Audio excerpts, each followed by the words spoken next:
Baruch atah Yahweh Sebaot, Baruch atah Yahshua HaMashiach, bendito seas tú, Yahweh Dios nuestro, Rey del universo, que nos has otorgado la bendición a través de tu Hijo unigénito, la salvación a través del ungido, Yahshua HaMashiach, Jesús el Cristo, y nos bendices con su divino entendimiento, su divina presencia. Y hoy compartimos la parashá, la sección de la Torá, Vayeshev, a través de la revelación que se nos brinda en su escritura y cómo es paralela la vida tanto de Jacob como la de Isaac. Jacob vivió en la ciudad de Hebrón, y Hebrón no era un lugar muy apropiado para habitar, ni para que pastaran sus rebaños.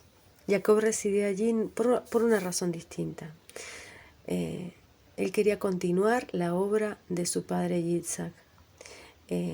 Tanto Jacob deseaba continuar con esa obra que había comenzado Abraham e Isaac para enseñar a la gente la verdad. Era ponerlos bajo la protección de la presencia divina. Por lo tanto, Jacob se estableció allí porque abrigaba esa esperanza de ser exitoso en influenciar a la gente a servir a Yahweh. Esta intención de Jacob era la de disfrutar los años que le quedaban en paz.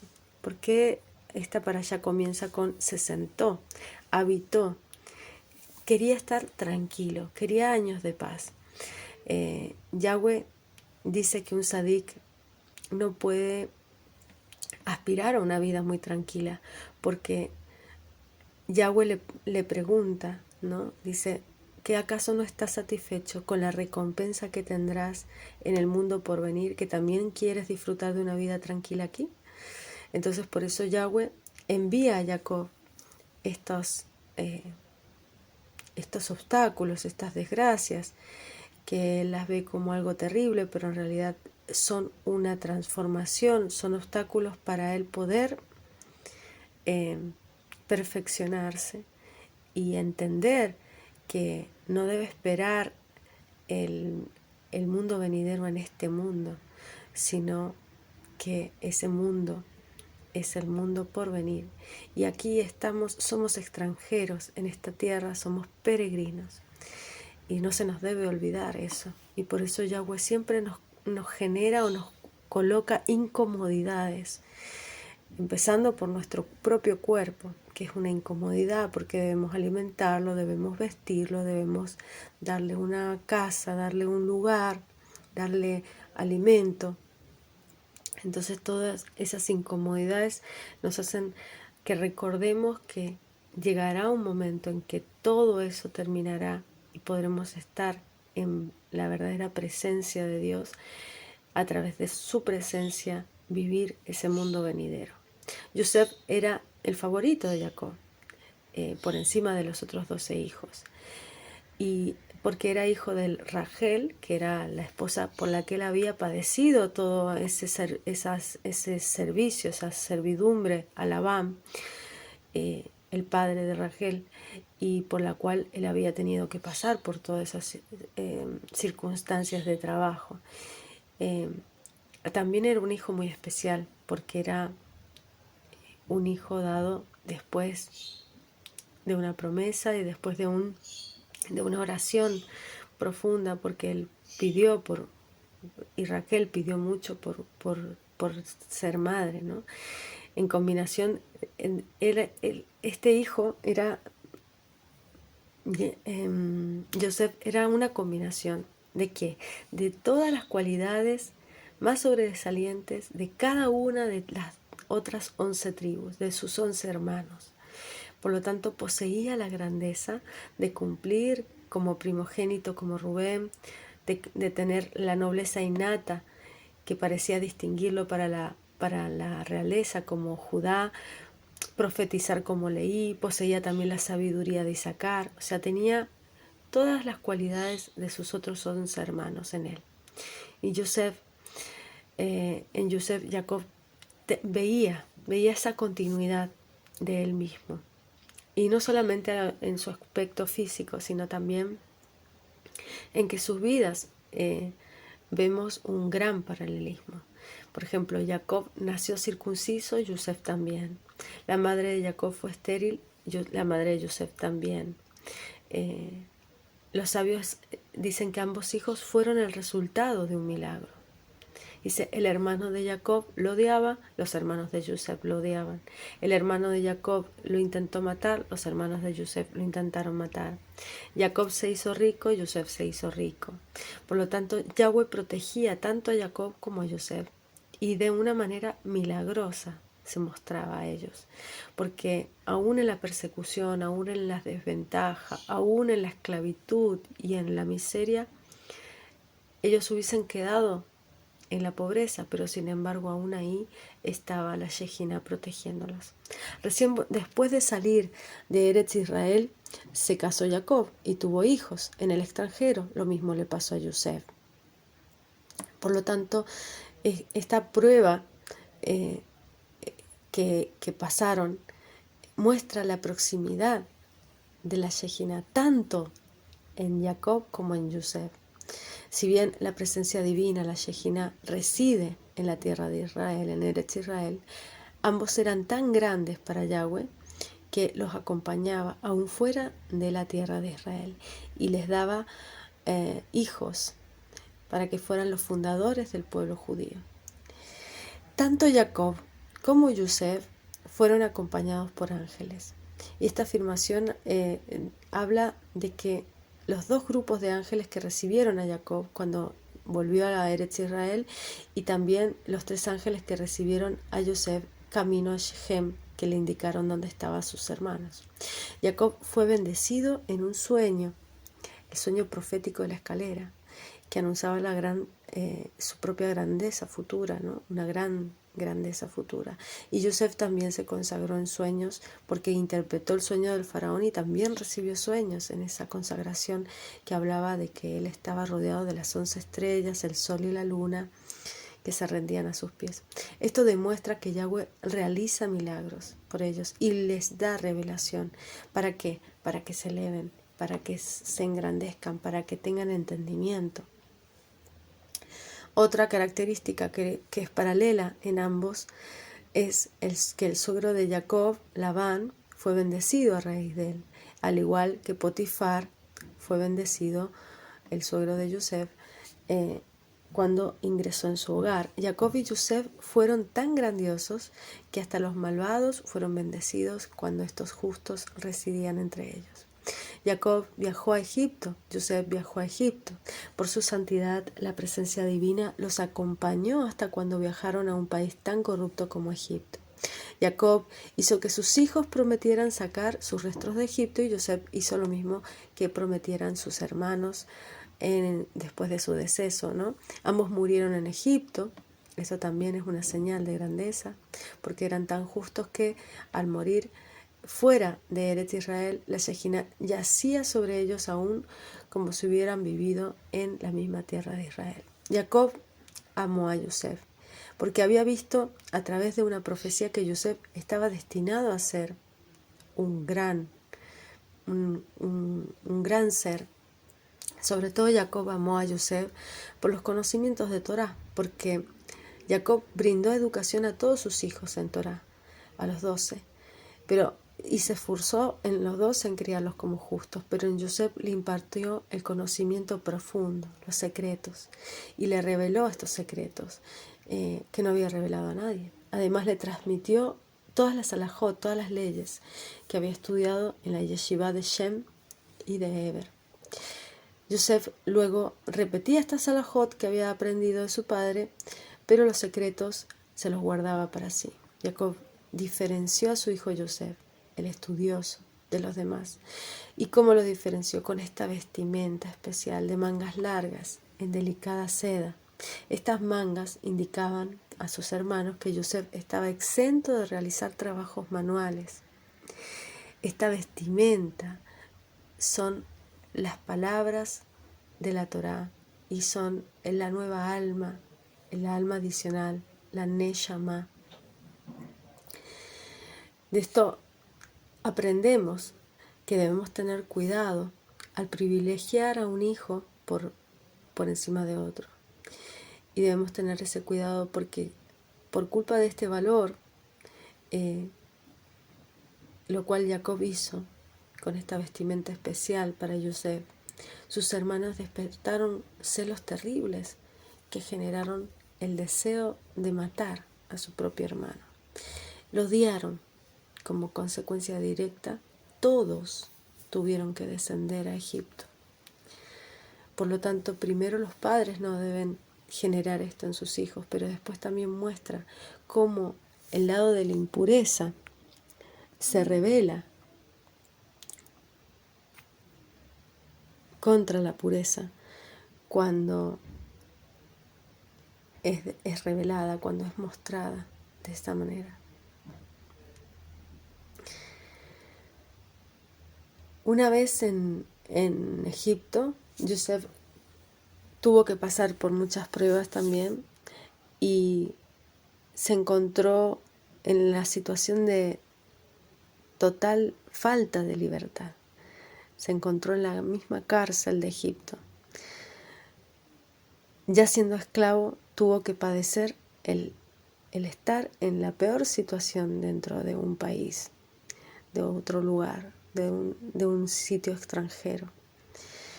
En los secretos de la Torá nos explica que los tres personajes bíblicos del faraón, Yosef y el copero real, que estaba con Yosef en la prisión, representan tres tipos de entidades espirituales. El faraón, etimológicamente, representa la palabra hebrea que es quitar la cobertura que oculta, la periá, o sea, quitar la capa que tapa el secreto, que tapa la bendición, y representa la revelación. El copero, que trae el líquido, que humedece la garganta seca, representa la vinculación del agua y el fuego espiritual. Y Yosef, que el nombre significa agregar, representa la alegría que resulta de esta sabiduría adicional, que surge a través del encarcelamiento espiritual del alma en la mazmorra del cuerpo, porque esa es la representación de que Yosef haya ido a ser preso, es el alma presa dentro del cuerpo. Esa es la representación de la prisión en Egipto. Existen 4 elementos espirituales. Está el fuego, el aire, la tierra y el agua. El fuego y el agua físicos son opuestos. El agua tiene el poder de extinguir el fuego y el fuego tiene el poder de evaporar el agua. Físicamente son competitivos uno con el otro, pero en el aspecto espiritual, estos elementos son reconciliados. El agua es fuente de la mente y el fuego es fuente de emociones. El equilibrio interior requiere la sabiduría de la mente para enfriar el ardor del corazón. Así, la dirección de la sabiduría puede enfocar sabiamente la energía. Esta es la inteligencia emocional. O sea, cuando sabemos enfriar nuestros instintos, nuestro corazón, nuestras emociones, lo que nos hace entrar en acción, lo que nos hace seguir un impulso. La mente logra, con el agua de la mente, logramos enfriar ese fuego interior. Y ese fuego interior logra también una actividad. Esa actividad mental de la contemplación es ser introspectivos. Eso es inteligencia emocional. Provee el contexto para la ardiente búsqueda del alma. El alma necesita ese ardor, ese fuego, pero debe ser encauzado por el agua de la mente. Ese fuego ardiente, esa búsqueda ardiente del alma busca siempre la unicidad, unirse con su creador a toda costa, a veces sin sabiduría. En eso es la prueba de navegar en territorio ajeno de lo finito. Ese es el aspecto que nos toca vivir en el mundo. del tiempo y el espacio. Navegar a través de esas aguas turbulentas del tiempo y el espacio. La forma de hacer descender el agua de la sabiduría es a través de la real enunciación de las palabras de la oración. Cuando decretamos, cuando oramos, cuando hablamos en meditación.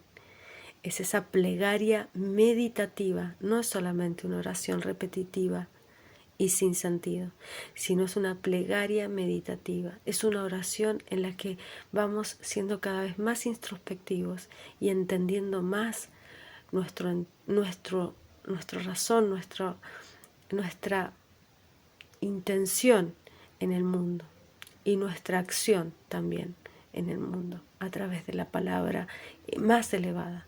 La expresión práctica de estas mitzvot, de estos actos de unificación, de estos cumplimientos de las leyes divinas, de la Torá, de sus escritos.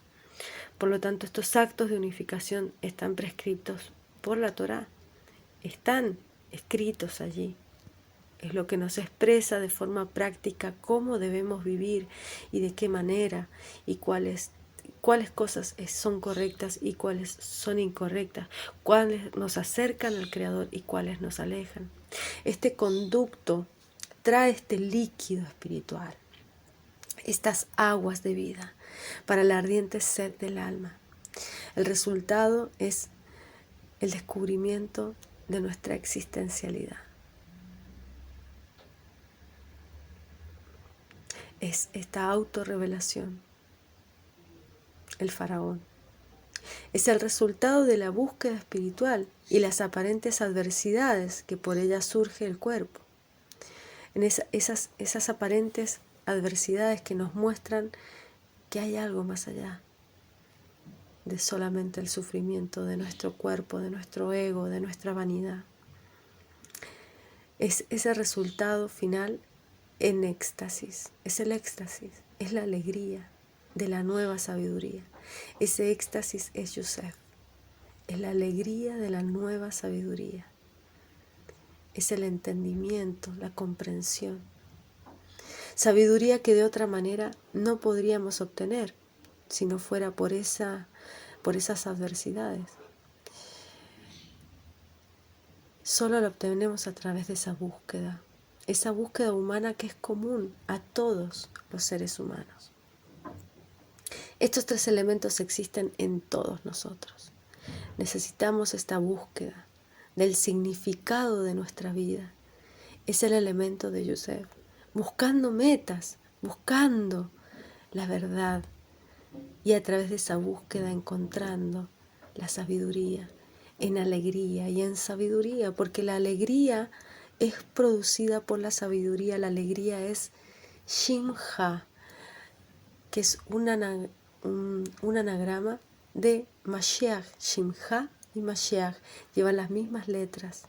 La unción nos da alegría, la sabiduría nos da alegría. Él es la sabiduría, Él es el camino, la verdad y la vida, que está descubriendo lo que está oculto en nosotros, lo que está oculto porque por esa periá, por ese faraón, por ese mal que aparentemente es malvado, es malo, pero que al quitar esa periá, al quitar esa clipá que nos tapa, que nos oculta la revelación, encontramos la verdad. Pero para quitar esa periá hay un sufrimiento, hay un dolor. Ese es el dolor que produce el cuerpo sobre el alma. Esto solo puede ser logrado a través de la sabia expresión de nuestras necesidades existenciales. Ese es el copero real interior. Cuando expresamos nuestras necesidades, cuando entendemos nuestras faltas y qué necesitamos para alcanzar esa completitud, y se convierte en esa clave de la iluminación, en la unicidad final de la existencia. Por lo tanto, cuando hoy hables con alguien, hoy o mañana, cuando puedas hablar con alguien, trata de establecer esa longitud de onda paralela de conciencia. Que sea consciente de cómo sus palabras inician nuevos pensamientos en la otra persona, esta conciencia más elevada del poder creativo de las palabras, y el comportamiento creará un circuito de regeneración. Así la conciencia resultante te permitirá verbalizar y expresar más sabia y apropiadamente. Visualiza tu cerebro como una fría y burbujeante pileta de agua, como si se derramara una cascada hacia un centro, fluyendo hasta convertirse en una apacible caída de agua. Esta agua cae en arena seca que parece absorber el agua y sin embargo permanece seca. Camina por esa arena. La encuentras fría, húmeda. Estas aguas frías atenúan el calor y la sequedad. La arena forma la imagen del corazón, ese desierto. Ahora, toma conciencia de tu propio cerebro, viendo las aguas de sabiduría fluyendo de él hacia el calor y la energía del corazón. Visualiza cómo este proceso genera un estado de paz y de equilibrio interior. Visualiza cómo tu mente calma y trae completitud, entendimiento, sabiduría a tu corazón. Esas aguas que bajan, es ese intercambio entre el corazón y la mente. Traer amor a los pensamientos es lo que nos genera un estado de sabiduría, es lo que nos genera un estado de paz.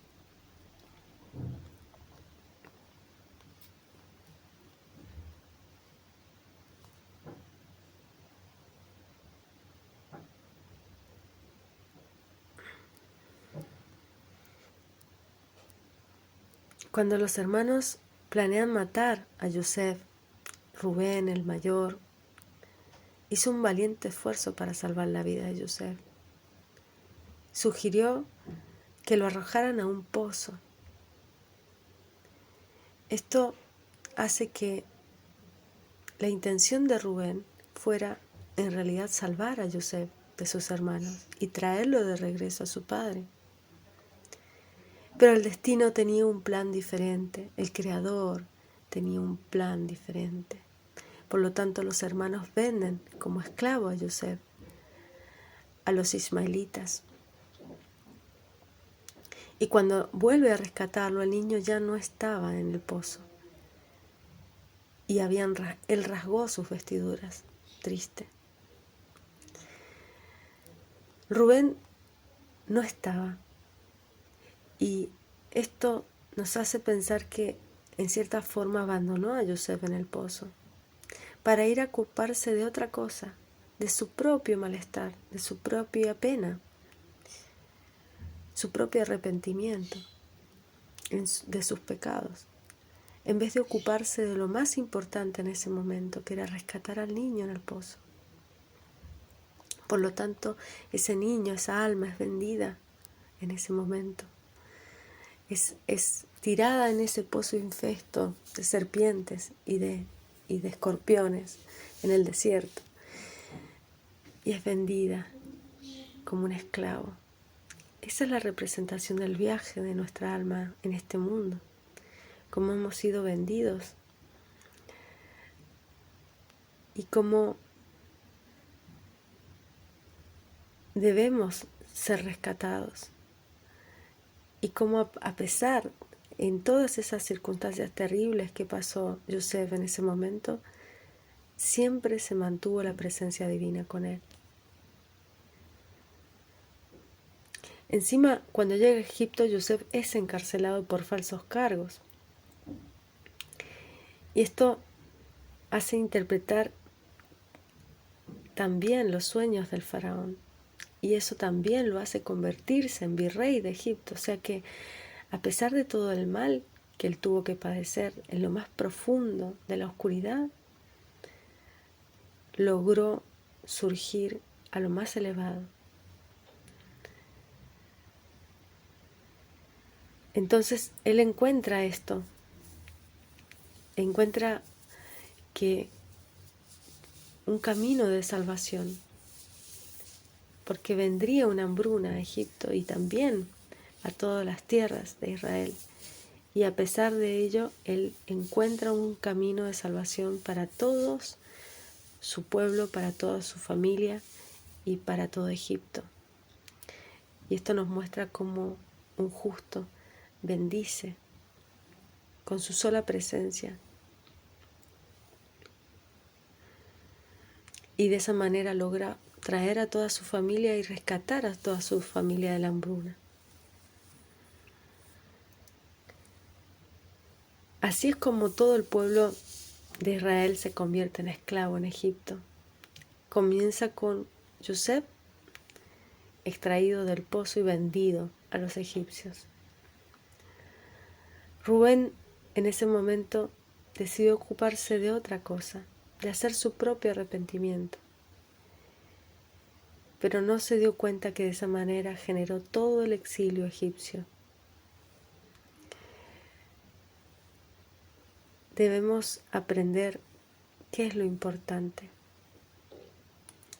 Si un niño está en un pozo, languideciendo, no es el momento para ocuparnos de nuestras propias culpas y de nuestras propias equivocaciones. Es el momento para salvar al niño, para salvar tu alma de ese estado terrible de corrupción espiritual en el cual se encuentra. La teshuvá es maravillosa, debemos hacerla, es una mitzvah que debemos realizar. Pero debemos primero reparar el daño hecho por fracasar en la observancia de todas las otras mitzvot. Debemos empezar por lo importante, por la base, por los pies. Por lo tanto, debemos entender que toda la base nuestra debe ser purificada y limpiada. Cuando corresponde salvar tu alma, esa es la prioridad. Encontrar ese camino, empezar por los pies. Y una vez que ya tienes la base, puedes hacer teshuvá cuando tu vida ya no está en peligro.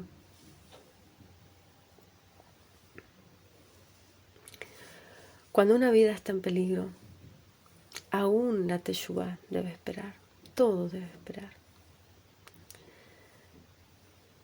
Debemos tratar de salvar la mayor cantidad de vidas,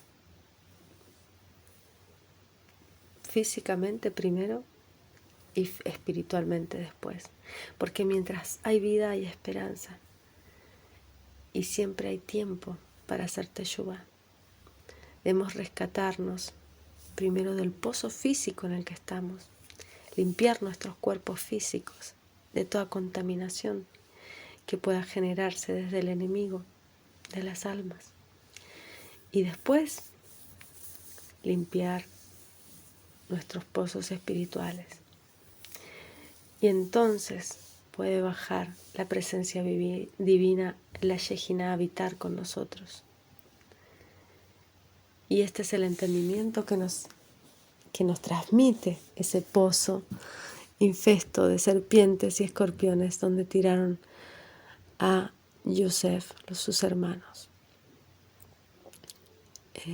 Debemos primero salir del pozo de la fisicalidad, entrar en la parte espiritual y luego ser rescatados desde lo espiritual.